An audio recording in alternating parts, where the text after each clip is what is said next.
নমস্কার, S Bangla news online খবর সব দেখাবো আমরা।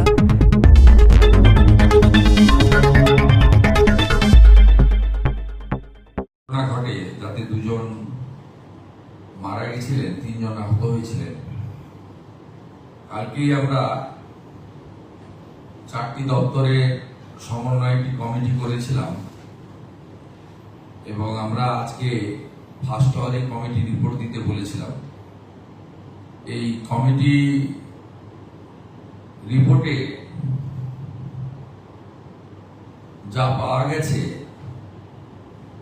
এটা আমাদের রাজ্যে বা কলকাতার ক্ষেত্রে একটি অশনি সংকেত। ওই অবৈধ ওয়ার্কশপ বা কারখানায় কোনো বিল্ডিং প্ল্যান নেই। বিল্ডিং প্ল্যান নেই যেমন the basic norms of fire এবং ইলেকট্রিসিটি, সেগুলো ওখানে ছিল না, কমপ্লিটলি অবৈধ। আমরা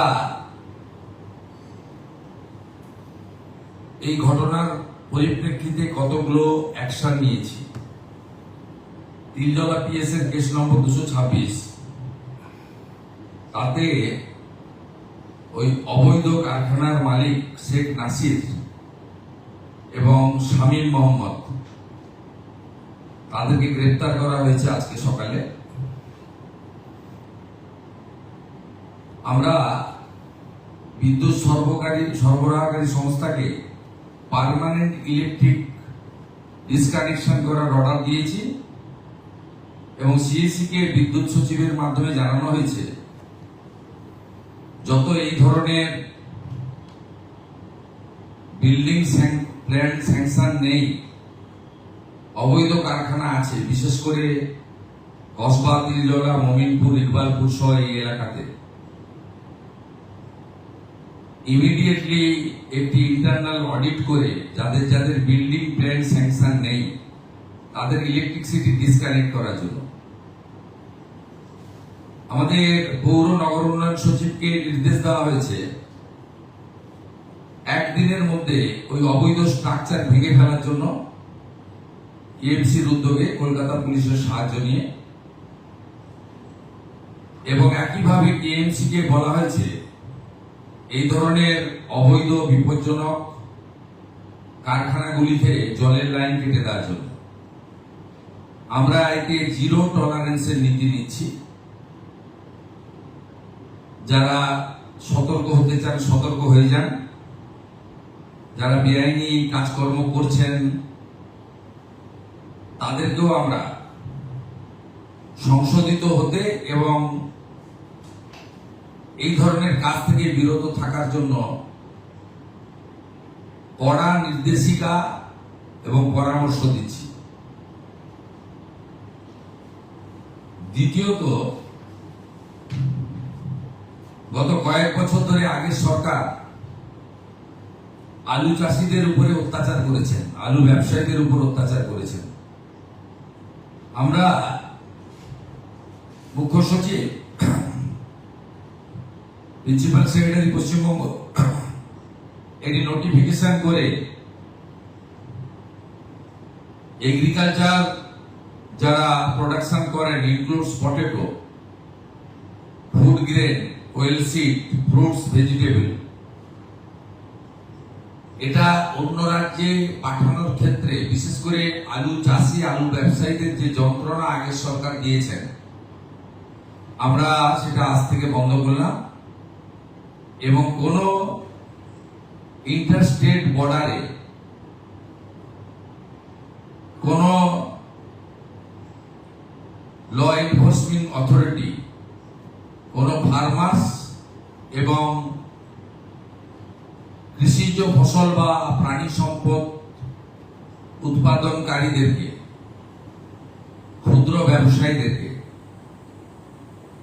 কেউ হয়রানি করতে পারবে না। পুলিশ হতে পারে, এনফোর্সমেন্ট ব্রাঞ্চ হতে পারে এবং অন্যান্য ল এনফোর্সিং অথরিটি হতে পারে। এটা আজকে আমরা প্রিন্সিপাল সেক্রেটারি অর্ডার করলেন, আমাদের তথ্য সংস্কৃতি দপ্তর মিডিয়া গ্রুপে এই অর্ডারের কপি দিয়ে দিচ্ছে। এই সরকার অনেক প্রত্যাশা জাগিয়ে এসেছেন এবং করাপশনের ক্ষেত্রে জিরো টলারেন্সের নীতি বারে বারে নির্বাচন চলাকালীন আমাদের পক্ষ থেকে বলা হয়েছে। এমনকি ভারতীয় জনতা পার্টির সংকল্প পত্র, সেক্ষেত্রেও আমরা বলেছি প্রাতিষ্ঠানিক দুর্নীতির ক্ষেত্রে ব্যবস্থা হবে। সেই আপনারা দেখতে পারবেন কয়েকদিনের মধ্যে। আমরা আগামী ক্যাবিনেটে হয়তো এই বিষয়ে সিদ্ধান্ত কিছু নেব। শুধু সিদ্ধান্ত নয়, কার্যকর। আমরা যেটা আজকে সই করলাম, সিবিআই 4টি মামলা গত 4 বছর আগের মুখ্যমন্ত্রী, স্বরাষ্ট্রমন্ত্রী, বিধায় আটকে রেখেছিলেন। প্রসিকিউশন বা চার্জশিটের ক্ষেত্রে স্যাংশন, অর্থাৎ যে সমস্ত আধিকারিকরা দুর্নীতিগ্রস্ত তাদের বিরুদ্ধে সিবিআই বা অন্যান্য কোর্ট নিযুক্ত তদন্তকারী সংস্থা তারা চার্জশিট দিয়ে তাদেরকে পানিশমেন্ট বা প্রসিকিউশন দেওয়ার ক্ষেত্রে স্যাংশন নিতে হয় আইন অনুযায়ী। বিদায়ী সরকার এবং বিদায়ী সরকারের মুখ্যমন্ত্রী তথা স্বরাষ্ট্রমন্ত্রী এই স্যাংশন আটকে রেখেছিলেন দুর্নীতিগ্রস্ত আমলা এবং আধিকারিকদের বাঁচানোর জন্য। আজকে আমরা সিবিআই কে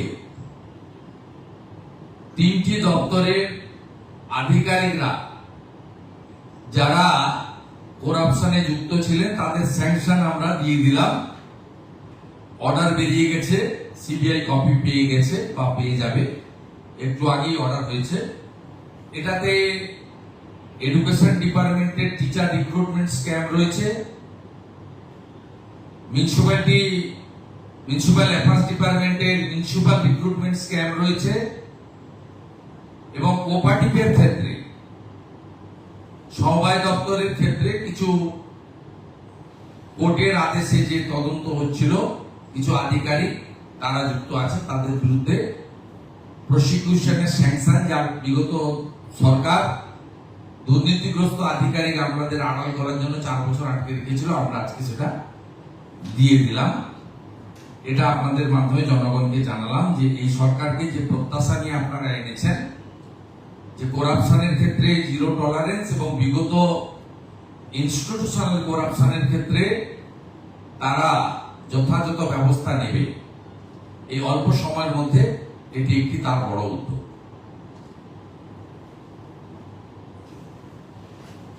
থ্যাংক ইউ।